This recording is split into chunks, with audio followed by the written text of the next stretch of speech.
Hello, good afternoon, everyone. Welcome to the Techgig webinar on graceful degradation in digital banking. I'm your host, Supratik. Thank you so much for joining the session. So the theory and practice of graceful degradation is captured by the question. If everything was to fail, what's the most important thing that needs to work? Let's just say that you're in the middle of an online moment, booking an airline seat, at the ATM withdrawing cash, or locking a stock market transaction, browsing Netflix recommendations, and the network breaks, or latency hits a threshold, or maybe a power outage, and the system inexplicably behaves in an unexpected way. Now, complex systems, after all, are often fragile systems where macro level issues of saturation, latency, and excessive workloads are failures with more than one root cause. Now, the ability to maintain limited functionality, even when a large portion of it is rendered inoperative to prevent catastrophic failure, is how large scale enterprise applications generate the power of resiliency. Folks, in today's webinar, we are going to actually look at the business need for graceful degradation, the designing of the graceful degradation system, the potential challenges, when it comes to the implementation of the entire system, and the benefits of having a fallback systems like GB. And to facilitate the session, I have with me Supratik, who is the Vice President Products, and Sunil Prakash, Technology Specialist from Maveric Systems Private Limited. Supratik is working as a VP and currently heading the product management and banking domain practice in Maverick Systems. He has almost 20 years of experience in banking industry and has spent most of his career as a product manager in banks like HSBC and Barclays. Also worked with Cognizant Consulting and Oracle Financials as consultants. Now, his areas of interest are digital banking, cross-border payments, trade finance, and credit analytics, to name a few. He's passionate to help businesses grow by leveraging data science, big data analytics, and automation skills. Now, I would like to introduce our second speaker here, who comes with more than 70 years of experience, Sunil Prakash. And he's somebody who is also from the banking and insurance sector. And he's somebody who is so ambitious to constantly evolve and sharpen his skills by gaining knowledge on new tools and technologies that assist in developing perfectly curated solutions to engineer and analyze large data sets which would propel business in logical directions. Folks, I would also like to inform you that the session is scheduled for an hour. We'll have 40 to 45 minutes of presentation and the remaining 15 to 20 minutes of Q&A. So in case if you have any questions, please send them to us using the questions tab on the GoToWebinar control panel. Now, without much ado, I will hand over the session to our guest speakers for today to take it forward. Over to you, Supratik. Thanks, Supratik. Yeah, before, thank you all of you, and have a nice good morning and or good afternoon wherever you are. So before starting with, I just give a quick minute or two on the Maveric Systems, what we do and where we are from. So Maveric System has almost 23 years of banking excellence, and we have a presence across the globe, starting from Asia, Europe, UK, Middle East, and also US. We have already done almost 65 plus banking transformation. Our development centers are in Bangalore, Chennai, and in Pune. We have almost 2,500 plus of employees across the globe. And from inception, we have posted almost 30% growth on year. There's a quick snippet on the company profile on what we do. It's predominantly we are working on 100% working on the banking technology. So with this snippet, I'll move to the today's topic, which is a graceful degradation. I will rather start with a kind of a real life story. Let's say you are in Bangalore, since I am from Bangalore. You are, of course, there is a huge traffic in Bangalore city, and you are rushing to catch a flight. And you get down in the airport, and you have to pay to the cab driver in the departure terminal. But we found that you don't have a cash. No problem, we have UPI, right? But the UPI is also down. So next option, you rush to the nearest ATM. And unfortunately, that ATM is also not working. So of course, there's a panic button for any out of us, because you have to flight to catch. There might be some urgent meetings to schedule where you have to attend. This is a real life scenario. Now, if you see everywhere, whatever you have done is basically the banking is involved. So banking is not just to manage money anymore, not just to take deposit and give us loan. So it's basically an integral part of our life. Again, earlier this April, there is State Bank of India had a outage, and their net banking and UPI were impacted. Even the UPI or UPI or the payment gateway were down a couple of times last year too.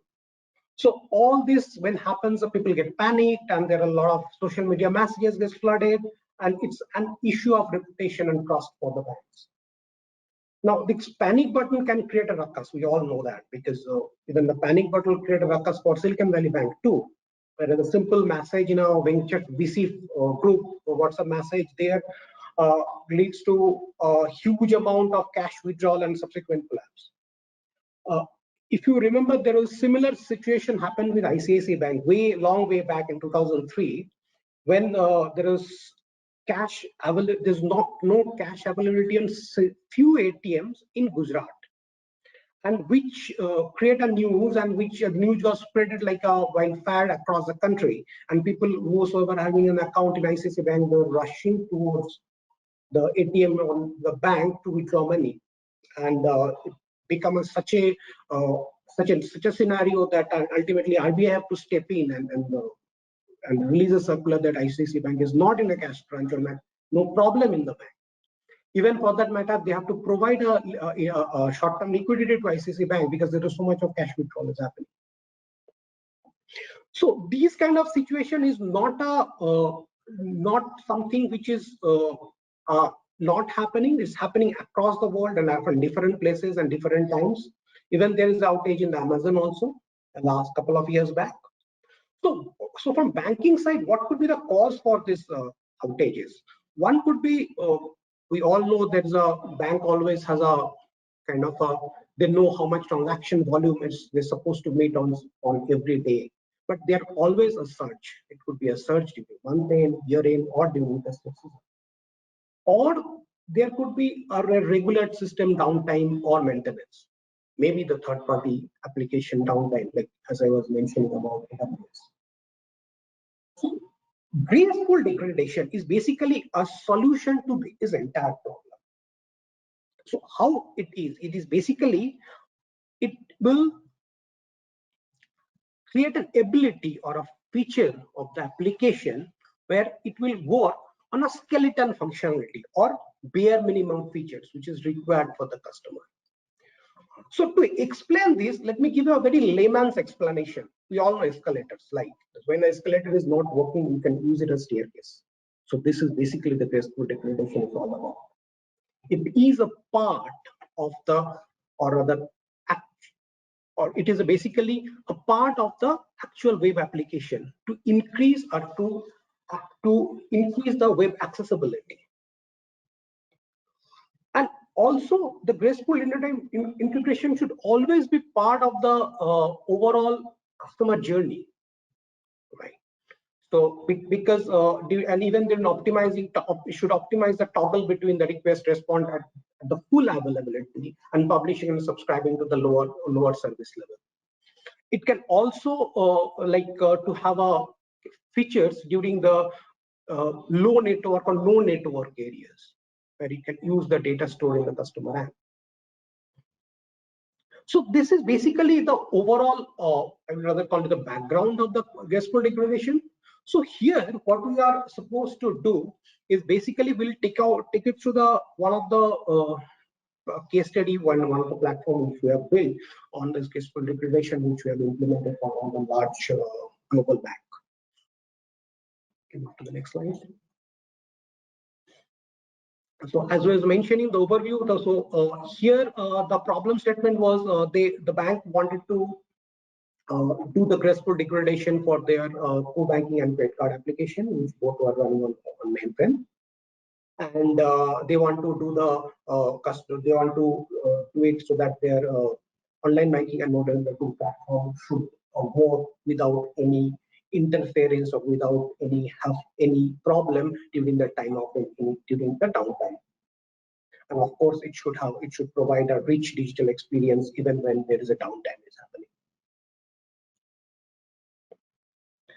And what are the challenges we faced? Of course, there's a volatile customer requirement, as always we have faced in building any of the banking or any of the applications. So target markets were basically we started with a target market of two countries, two of those Southeast Asian countries where we did the POC. And then we faced a challenge with that because a lot of characters are local languages like Thai or Chinese, so which has a issue with the encoding of the system.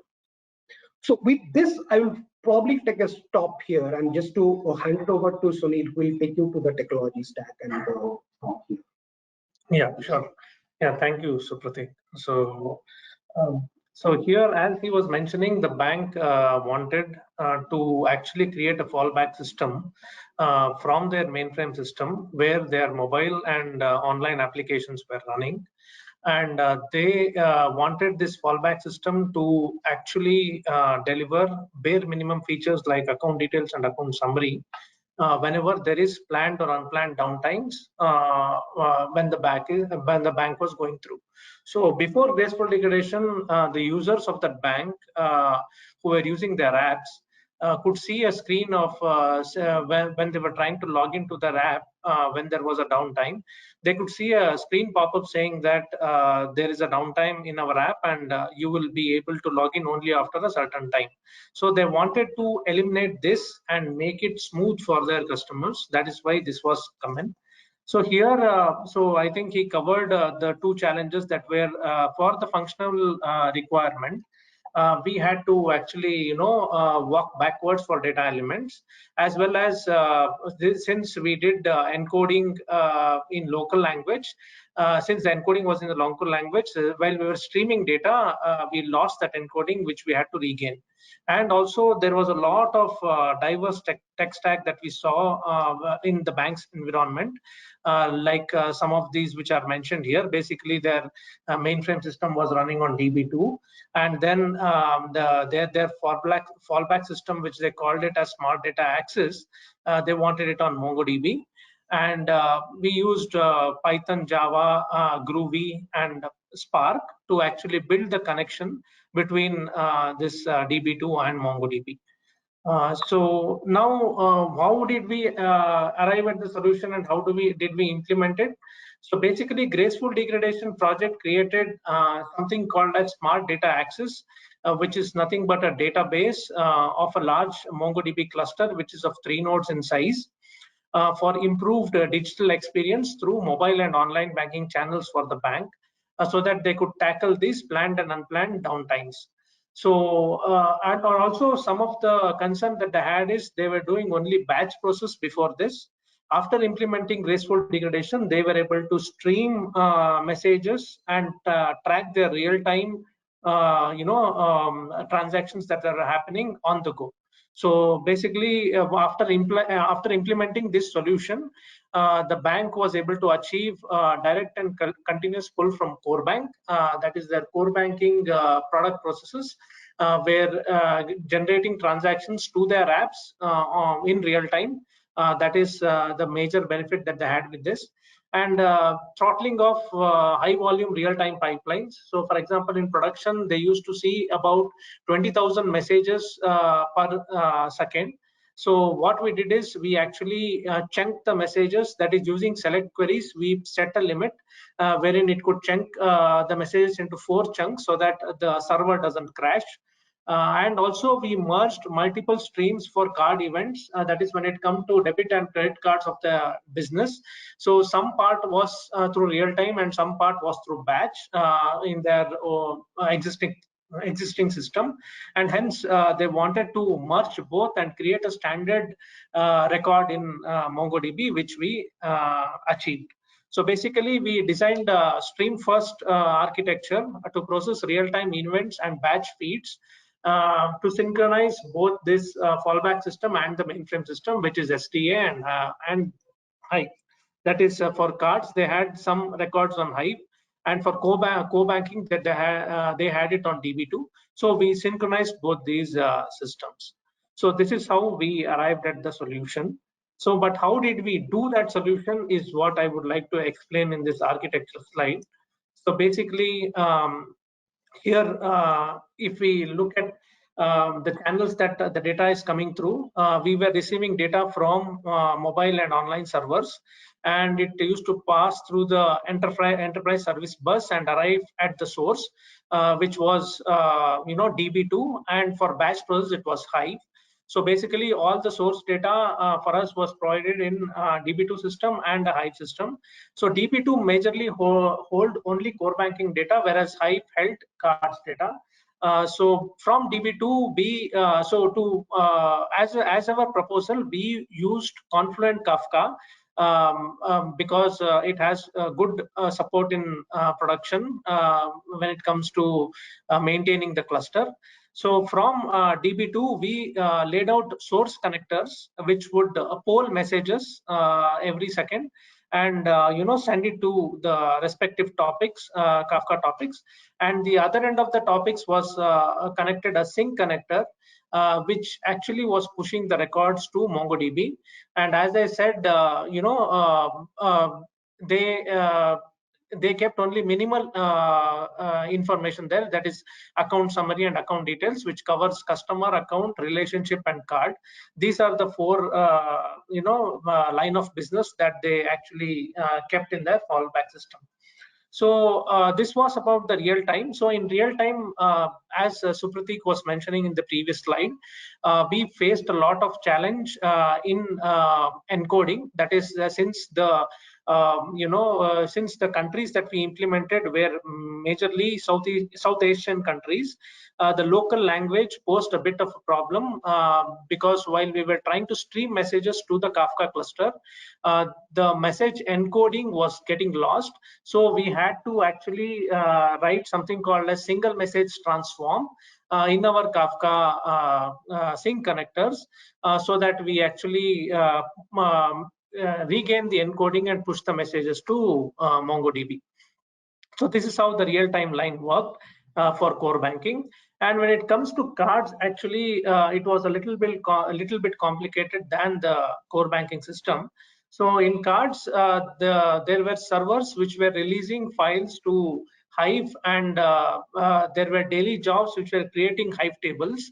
So the Hive tables would become our source, and we used to read those Hive tables and fetch relevant records to push it to Kafka again. Because there were few MLIs which used to write to Kafka based on their credit card or debit card transactions which are happening in real time. So we use something called as KSQL, which comes as part of Confluent Kafka, and we use that to standardize these two channels and pass the latest record onto MongoDB based on the timestamp. So that is how we did it. And for the batch line, we used PySpark for writing our transformations. And then from the PySpark used to push it to the Kafka topic, that is the KSQL topic. And from KSQL topic, a sync connector used to push it to the MongoDB. Okay, so this is how the cards line work. So few important callouts here were, so the Kafka cluster that we set up had 4 broker nodes and 3 zookeeper nodes and 2 connect nodes in production. We also had 2 KSQL nodes. A single connect cluster used to connect to about 54 connectors in production in these 2 regions that we implemented. As I mentioned, the select queries used to actually poll based on the updated timestamp, and the initial load that we saw in production was about 12 to 15K messages, and incremental load was about 4 to 7K messages per second. The lag that was observed was about 16 milliseconds per record from DB2 to MongoDB. And node failure was seamlessly handled by the Confluent platform team. So the Connect cluster was always up and running and didn't pose any challenges to this entire solution. And also once we made it live and handed over to the ProdOps team, they were using something called as Confluent Control Center to as the alerting and monitoring tool to monitor the Connect cluster as well as the connectors. Okay, and MongoDB used to connect to 3 large nodes, that is 1 primary, 1 secondary, and 1 tertiary node. In each region, they had 3 nodes. That is, 2 countries had 6 nodes in total, which used to switch seamlessly in case in case the server sees any unforeseen circumstances or crashes due to high load, so that the pipeline remained alive and served the data to SDA.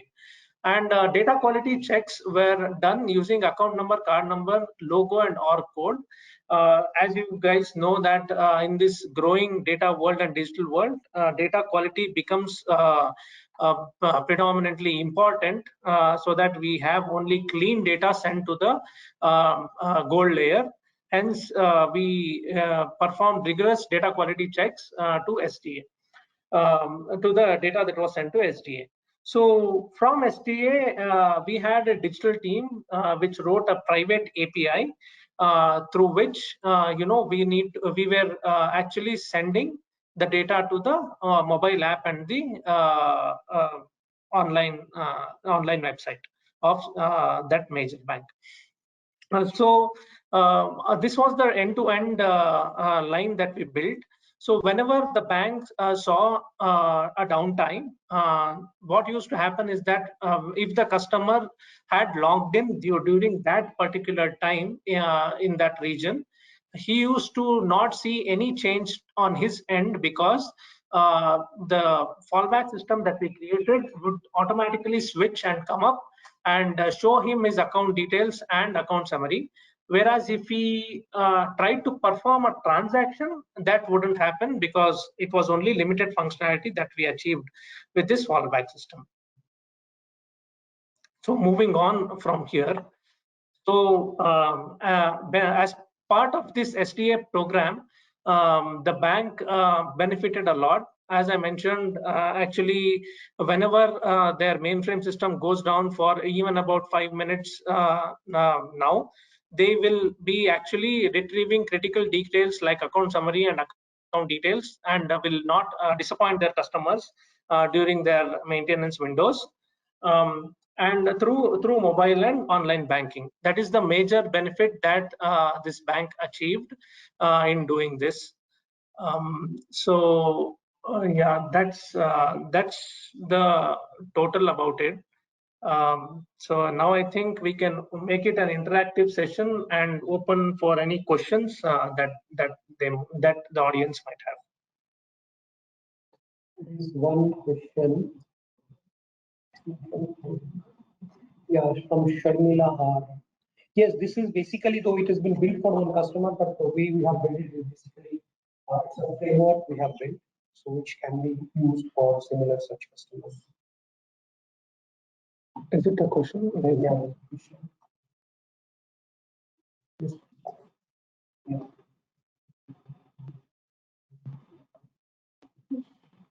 Is it in the questions?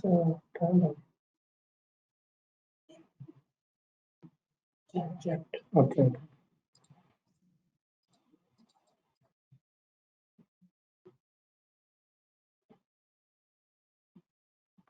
So yeah, Sharmila, thank you for asking that question. Yes, this solution as such is specific to this customer, because we have worked on only their tech stack. So, but the skeletal framework that we have built can be adopted to other customers based on their requirements. That is, we can customize based on the bank's requirement or anybody who reaches out to us to create a fallback. So, but this solution that we just talked about with the tech stack and all that I explained was selected by the customer to have Kafka as their streaming solution, Spark as their batch line, and MongoDB as their fallback system. So anybody who works on who's cloud agnostic and wants only cloud technologies to be included will replace these with something that he's comfortable with or he's invested in. So the tech stack might change, but the skeletal framework will still remain the same. Hope that answered your question.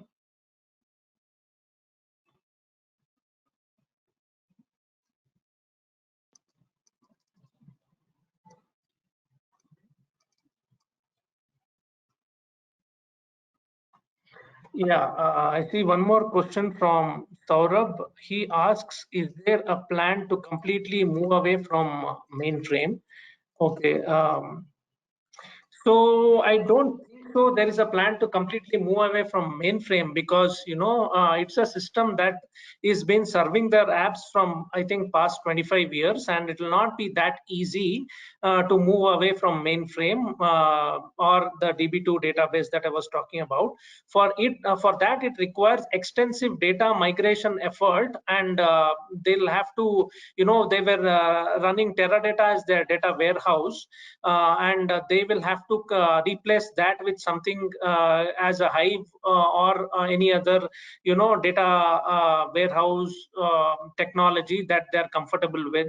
So it will be a challenging task, but a rigorous data migration and a data validation effort needs to be carried out if they plan to replace or move away from mainframe, which I don't think so will happen very soon. Just that they wanted to utilize this big data environment to tackle the planned and unplanned downtimes, so that they can not disappoint their customers during these windows. So hence they created and put data into MongoDB, but I don't think so they'll replace it with mainframe. Just to add with what Sunil has mentioned, so this objective of graceful degradation is never to shift the original or the older version actual system to other platform. It is basically to create a wrapper so that that can be on when the system is down or some kind of error is happening to the system. It will never change the actual source to other platform. Yeah, Pradeep says, so you want to know the challenges faced while deploying in production. So before production itself, there is a lot of challenges that we faced in the user acceptance testing, wherein actually we tried to when we were migrating the data, we had users, run in the apps. If the transactions that they were doing in their apps, is it reflecting in SDA correctly through these pipelines, is what we rigorously tested and moved to production. So while we tested that in UAT, we wanted to make sure that we don't face any challenges while we are deploying in production. So the initial challenge that we faced in UAT was not sufficient JVMs based on the production load. So that is what we saw in UAT. We were seeing somewhere around 4 to 5K initial load and 1 to 2K as incremental load messages per second. So while actually we deployed in UAT, the JVM fell short, and then we had to we had to go back to the architect and request for more resources to actually expand the cluster. So when we did this activity, the architect also informed the production team regarding the infra that is required, and have sufficient JVMs to run the connect cluster and the connectors that we were about to deploy. And after that, also with the encryption that we used, basically we used something called as CyberArk. So there were few challenges with this because the passwords that we were trying to encrypt used to go into a vault, and it was that vault had the capability of not expiring passwords at all.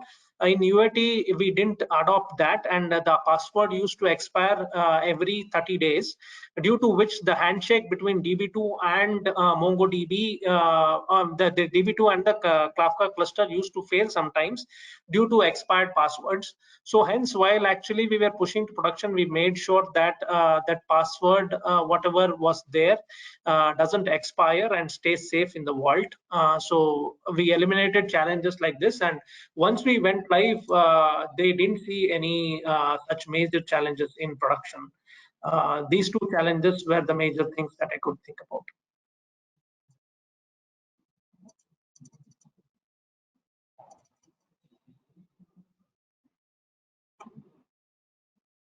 Yeah, any more the questions that we can answer, or any of the slides that you want me to bring up so that you can ask questions on that.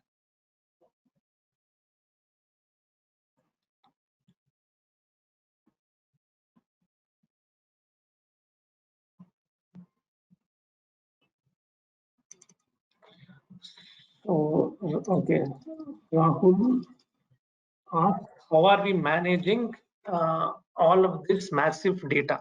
So, right, so that is the that is why we needed so many technologies, and that is why we needed so many technologies and a good NoSQL system to hold the entire data that was there in mainframe. So how do we manage is what, I talked about throttling of real-time pipelines. So we made sure that we understand the capability of the connect cluster that we have built, and our select queries were set with a limit that is, even if it receives 200, 2000 or 20,000 new records, it will not poll all of those records into the topic and may make the connect server hard to stay alive. So that is why we used to poll about 4,000 to 5,000 messages in small chunks and then send it to connect cluster, from there to SDA. This was an efficient way where we could tackle these records and keep the cluster alive. On the batch side, as you know, Spark framework actually is very friendly to parallel processing and in-memory processing. So we had experts who implemented good Spark optimizations, through which actually we were able to ingest quite a large number of records into the by transforming them. So basic transformations like typecasting, date time format, and all of that. By doing that and then putting onto Kafka cluster, so we had very powerful technologies which was doing parallel processing and distributed storage. So because of which we were able to handle all this massive data that came our way. So that was an answer to Rahul's question. Now Manmohan asks, for cube or topic, how we make sure each message is read once, and any retry strategy. So basically, it depends on consumer offsets that we are creating, and also the delivery semantics that we choose. Okay, whether we go with exactly once or the other two that we have. So that becomes important to actually queue the messages in topic. And for the retry strategy, so basically the data that was going to SDA was also backed up to HBase, so that if we lost any consumer offset during this process, it used to read it from we used to make sure there was a checkpoint on the HBase what we were writing, and from there we used to pick up the last written record and then write again. So that was our retry strategy in this project.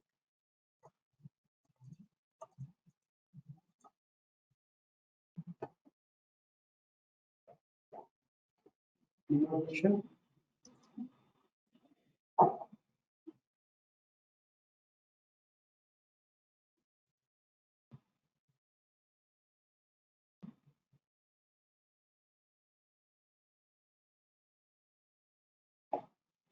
Do you want me to pull up any slide or anything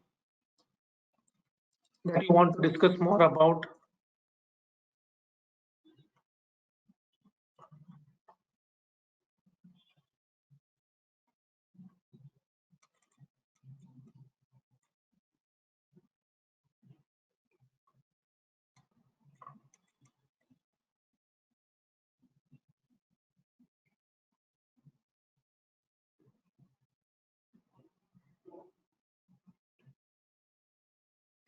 Siddharth, can you? So you're asking, you have Angular on UI and .NET in the backend. How it can be done for improved for this graceful degradation stack in online banking? Okay. So you are asking in from the API point of view, or because this actually relevant relates to the API that we have built. So graceful degradation, for you to understand it, basically you have to think about a large database that you are building, from where your API can fetch data and serve the apps that you have built. So for that, actually, than Angular and .NET, actually you should go with a big data distribution, and also add if you need real time, add a streaming technology, so that you actually effectively utilize these two, the big data cluster and the streaming technology, to actually do this graceful degradation. And maybe you can use this Angular and .NET to build your private API to serve the front end app. So without a database, these technologies won't really do anything in the backend or the front end for that matter.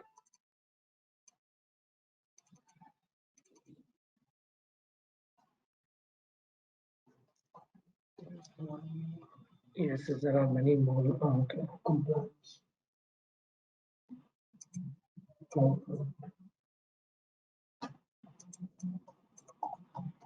How about compliance, and which cloud provider, which cloud product vendor is best suitable?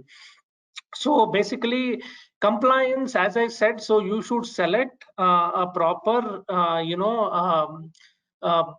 masking technology or a governance technology, which I mentioned about CyberArk. There are many more. So basically, if you have a big data cluster, you will be aware of something called as Kerberos. If you have AWS, you will have something called as CloudWatch. So like this, there are many replacements in today's industry which you can utilize and still build your graceful degradation system. So which cloud product vendor is best suitable?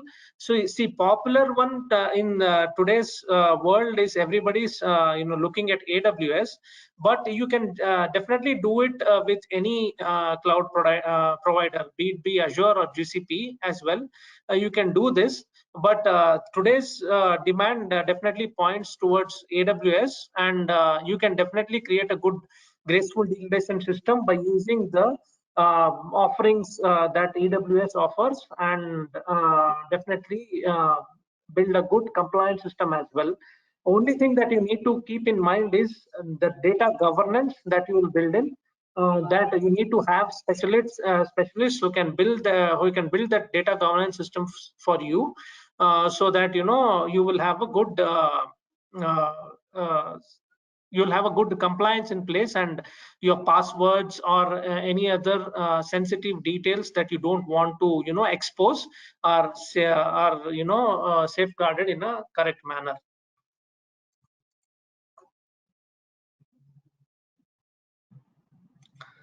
How do we reach out? So okay, yeah, so you can find us both on LinkedIn, to be very frank.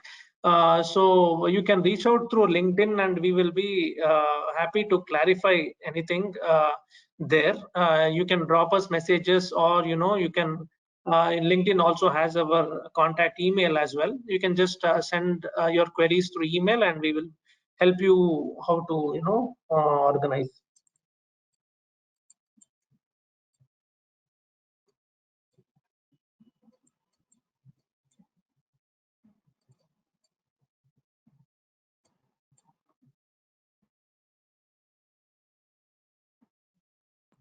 Okay, any use case which might help with this? Okay.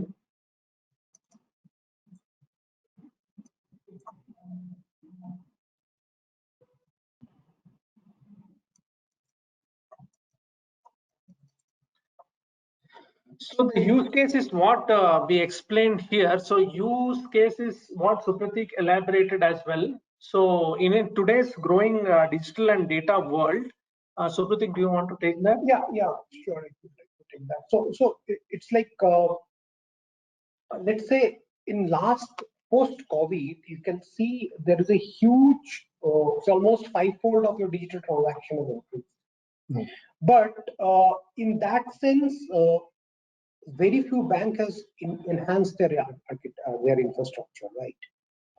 That's the one point, because of course there is a increase in infrastructure is always have a unique government, which is not possible. Of course, most probably do one. That's one of the things. And secondly, is like there could be like all the banks is not that all the application are run or built by them only, right? It's like they all use Azure, AWS or GCP, Google Cloud. So in last couple of years, there was a AWS with global down. So all these things has basically make the bank not able to run with your full scale in certain time. So now, if the bank is not able to run it in a full scale, or let's say a mobile application or web application, what is the bare minimum or skeletal functionality which should be available to the any customer?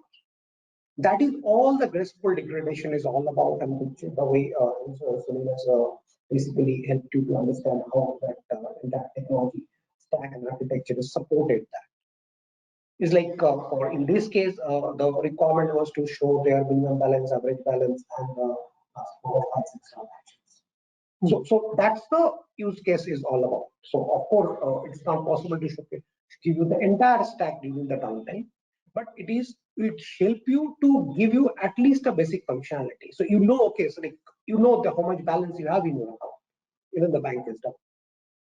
Yeah, this is basically the use case is all about. Yeah, we are today presenting graceful degradation relating to digital banking, but I think Supratik in his story initially added that it can happen to any industry basically. So he mentioned about a flight. It can happen to retail. Suppose like say we are all, I think, avid online shoppers here. If we actually we are shopping Amazon, and it says that 2 hours you cannot log in and buy the product you desire because of some maintenance. So that would be a use case for graceful degradation, Siddharth. So in that if in backend, if that is happening in Amazon, the customer shouldn't be able to face that situation. So they should have a fallback mechanism which will allow the customer to still continue his whatever he's doing, online surfing or buying a product or whatever he's doing. He should continue his activity and it should be seamless because of the growing digital and data world that we are in today. Okay, let me see if we have any more questions. Yeah, there was one more. Which technology you are using? Yeah.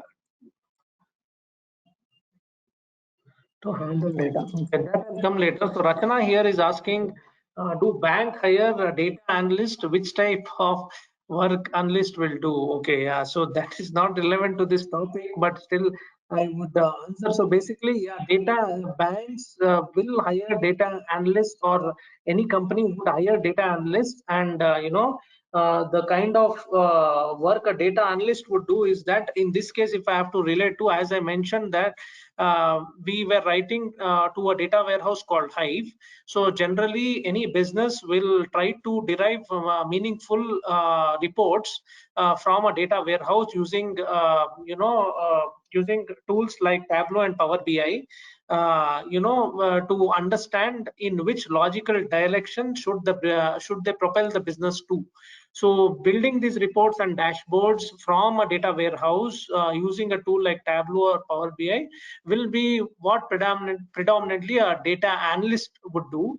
That is building reports, building dashboards, and giving insights to the business so that they can so that reports which are derived from all these data that was actually cleaned in the backend and provided into a data warehouse would be the work of a data analyst after the data is ready. Yeah, just to add here, so one of the, like you all know, like let's say our Indian country, we have the RBI, which is a central bank, and all the banks are basically reporting to them. So at a quarterly, monthly, and yearly basis, bank has to provide lots and lots of reports to those banks, to RBI. And it's not just for India, it's like for every country, we have a similar kind of a setup. All the banks need to report to their central banks. So all these reports are one of the major functions or creation of all those reports, because some of the reports you need to capture the data from the several subsystems. So so there is one of the huge or major task of a data analyst to capture all those information, to prepare in the right format, because you can't send a report in any format. There are all report as a prescribed format. So you need to put it in a prescribed format and then send it to them. So that is one of the major job in a data analyst in banking. Thank you, Supratik, for that. So we'll move on to the next question. Yeah, what technologies you are using to handle data? So yeah, handling data will be of two types, Sahil. So one is storing the data, and next is processing the data that you've stored. So the first challenge that big data brings is how will you store it, the all data that is coming into your business, basically. So basically here the bank had created an on-prem system with distributed storage, using something called as CDH, Cloud Era Distribution for Hadoop, where they had several nodes to store the data. And on top of nodes is where they had set up their Hive data warehouse. So this is how they were storing the data. And for mainframe, it was DB2. And that is where they used to store their initial data. And for graceful degradation, it was a distributed storage. Okay. This was about the batch data. Now real-time data you cannot store for a long time. So basically there will be something called as retention period in any real-time technology. Here it was 7 days. Given the cost that comes with the enterprise version, so we had kept real-time messages for 7 days, and then it used to get automatically deleted. So this is about storing. So for processing, as I mentioned, for real-time we used Confluent Kafka source and sink connectors, which are configuration setup. That's it. So basically using those configurations, we used to push these messages or records that we were consuming from the DB2 to MongoDB. Okay. And for batch processing, we used PySpark, and we were reading from Hive tables creating data frames and applying transformations in PySpark, and then writing it onto Kafka cluster so that the sink connector could push those records onto MongoDB. This is how data was stored and processed or handled in graceful degradation. Rahul is asking, can we use these technologies in banking system, and what are the use case for this? Yeah, we can definitely use case. This we already discussed. Yeah. So yes, we have definitely used these technologies in a banking system. As I said, these technologies are not limited to a banking system or any business as such. So generally, whenever a customer decides, he might have already done his research and set up an environment for him, which he wants to work out, because a lot of things comes associated with technologies. There is the cost part, then there is the resilience part, then there is the demand part. So all of these would be heavily researched by the customer, and only then they would have opted certain technologies.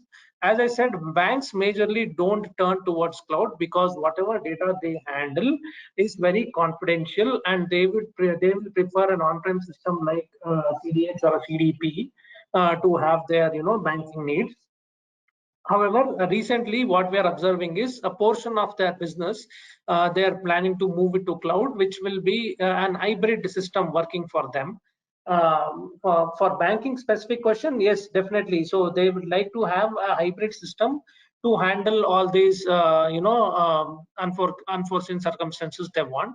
And use case, as Supratik has initially discussed, it can be anything which is undergoing a maintenance or unforeseen server outage. Okay.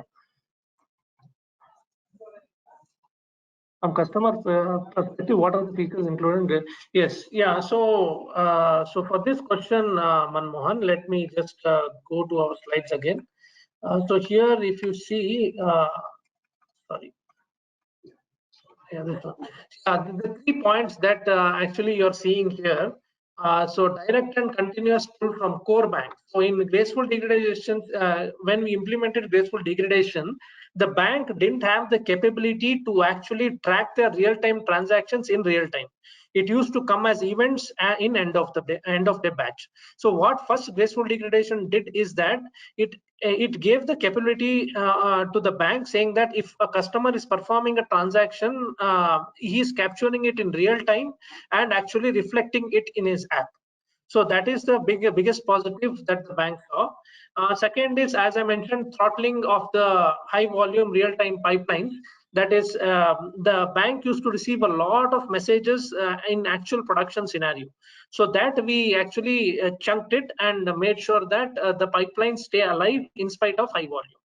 Okay, and then merging, batch and real time, because they were batch heavy. We were actually because they were batch heavy, we were trying to merge these streams, standardize them using something called as KSQL, and then send it to MongoDB. Okay, so that is how this bank benefited from Graceful Degradation. Oh, yeah. So if I'm reading it correct, the next question is about fraud.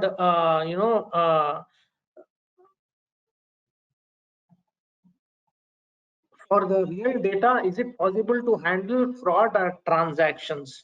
Okay, so fraud transactions, involves something called as ML and DL on it. So definitely it can be done, but we didn't do that in Graceful Degradation. But yes, it is possible. So basically you will have to write algorithms and teach them, saying based on the past transactions done by the customer, what kind of transactions can be categorized as clean and what kind of transactions can be categorized as fraud. But that comes, so what we are talking about here is data engineering. That purely comes under data science, and there are separate specialists working on that, but it is definitely possible to catch fraud transactions on the go. Even for that matter, even AWS also has a package for data. If you want to use it, you can use that. Yeah, so for this next question, have you implemented any fail-safe for a customer? Definitely, yes. So we have implemented fail-safe for customer. So basically, we need to we have this framework that we have built for Graceful Degradation with us, with Maveric Systems. So customers reach out to us and tell their requirement. Basically, we deal with major banks only, so that's why they tell their requirement to us, and we customize this framework based to their requirement. And there are ongoing projects that we are doing in this fail-safe, lines. So, Pratik, if you want to add to it. Yeah, basically we also have a like fail-safe mechanism which is embedded in the part of this application. So and then basically when there is any fallback mechanism also which is also part of. So that's a technical. Yeah.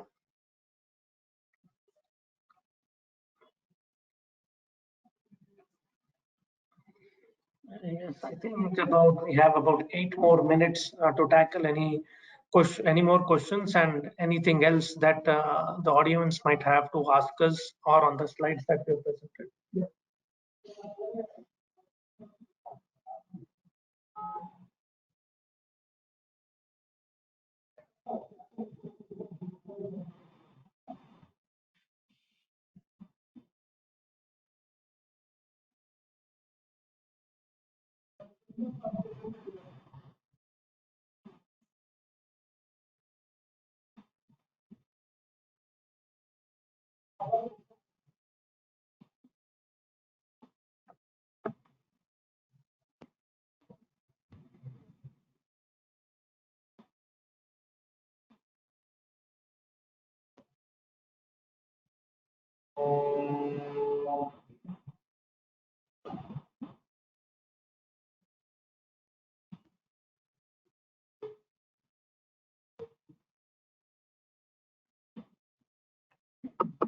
Yeah, do you have any questions on what Maverick Systems does or something like that as well? We can take it up.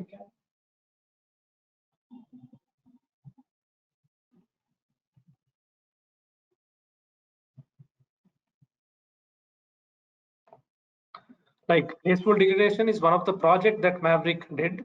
So if you have any other questions on the company as well, we will be happy to answer if there are no questions related to the solution that we present.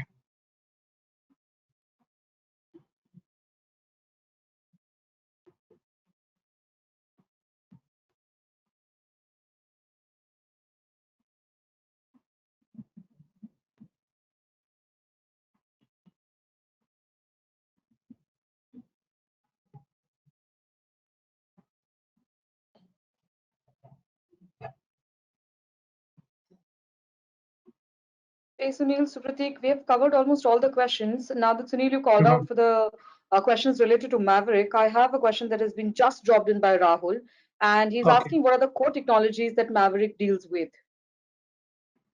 Okay, core technologies that Maverick deals with. So we have, as I spoke about, we deal with data and digital projects. So in data, we are predominantly towards big data space and coming up in ML and DL. So in the big data space, we work on-prem as well as cloud projects. On-prem, as I mentioned, we have expertise in CDP and CDS, that is Cloudera distribution for Hadoop and Cloudera data platform. And we deal with Spark, Kafka, Hive, MongoDB, and have specialists in Python, Java, and Scala, and all of those languages. So when it comes to cloud, we predominantly have done and worked with AWS and Azure for some part, but predominantly AWS, wherein we have actually done some web scraping and built pipelines to actually send data to uh, different databases based on the requirement. Basically, we build data pipelines from the data side. From digital side, Supratik will cover on the technologies. So if I go with the technologies, let me start from the front end. I've worked and also working in like your framework like React, Angular, Vue.js. Then also I've worked in Backbase. We have worked in Hadoop, Apache Kafka, Python stack. And on your cloud also, as Sunil was mentioning, we work with AWS. Also, we have worked extensively with and also working in Azure and also in GCP. From CRM side, we have worked in Oracle Civil CRM, then Microsoft Dynamics and Salesforce CRM. We have also working with microservices and API technologies like your Java Spring, Node.js, Python, Flask, MongoDB, Apache Camel, etc. And that's our entire technology stack. Even again, mobile application, we have worked extensively with both iOS and Android platforms. Even we have a very healthy DevOps practice, which is we manage the CI/CD pipeline for several banks, which handles like your Jenkins, Bamboo, Selenium, SonarQube, and Gatling. Yeah, that's kind of a high-level tech stack on which we are working. Apart from that, we also have a digital and data. Apart from the digital data, we have a predominantly a very good practice on T24, like your Temenos, Transact, and the Infinity platform, where we are doing several implementation for large global banks. We have a very large QE practice, which handles several QE testing projects in different areas of banking and then in different parts of the world. Starting, we have a presence in Middle East extensively, then Europe, US, and also in Asia.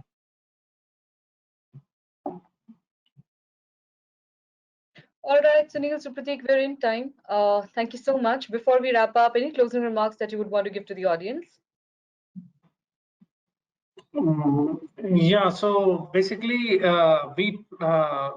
this whatever we presented today, we feel that it's very important to be considered in this growing digital and data world, because we have almost turned to pure digital even in India now. So wherein even if we go to buy a 10 rupees article, we turn to GPay and try to pay online, and cash is almost gone. So the load on the systems is heavy nowadays, and that is why we need to carefully, monitor the data that is coming in and try to derive meaningful business insights out of it, so that we can grow businesses in the right direction. So that was my closing remarks. Supratik. Yeah, I just want to add what Sunil has mentioned. Like as I was mentioning the escalator example, it's like the graceful degradation already embedded in the system. Right? So whenever you are designing any application, you also have to think through that what will happen if your backend is not working. So it should not be a separate journey, because what we have seen a lot of banks, because it was not thought through. We haven't done quite enough of design thinking or web accessibility kind of method while designing the system. That's why there are a lot of post facto analysis and kind of fixing is we are doing for many banks. But whenever you are designing a new system, always think through what will happen if it is not working, if your network is down, if your internet is not working, what will happen? How does the customer will behave? How it will be? How your application will reach out to the customer during that time? So that will make it as a proper product design and the product design thinking within the net. Yeah, that's what I say. Thank you, Sunil. Thank you, Supratik. Thanks a lot for facilitating the session for our audience today. Folks, we've recorded the session. It will be available in 24 hours on the same webinar page. Thank you so much once again. And in case you want to get in touch with our speakers through email or LinkedIn, which I've already shared the coordinates with everyone, Maverick will be more than happy to arrange any kind of event or meetups in Chennai, Bangalore, or Pune for any clarifications. So please feel free to get in touch with the team. Everyone, thank you so much once again for joining the session. Thank you. Yeah, thank you. Thank you.